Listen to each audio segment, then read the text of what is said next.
Hey guys, welcome back to UpClick. In this video, I'll be showing you how to copy wallet address on Binance. First, check a special offer in the description. So let's get started.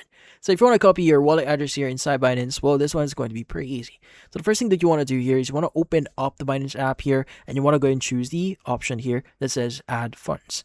Now, once you click on Add Funds, it's going to give you a bunch of options. So you have Deposit USDT, On-Chain Deposit, and if you click on View More, it should give you other options. But what you're looking for here is going to be the On-Chain Deposit, since we want to receive from other wallets or other exchanges. Let's go and click on On-Chain Deposit. Now from here, you want to go and choose whichever cryptocurrency or coin that you want to receive. Let's go and choose USDT here, or you could go and use the search bar if you don't see it immediately. Let's go and just choose USDT. Again, search for it.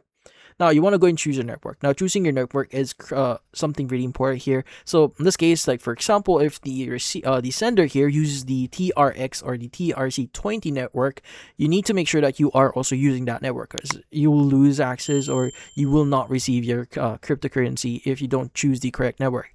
So again, go and choose the appropriate network for you. Let's go and go back here. Let's go and reselect this one. For example, let's go and choose ETH ERC20. And once you've done that, it should show you your current address. Now, from here, you go and click on the copy button at the right side of your address here. It's going to say copy to clipboard.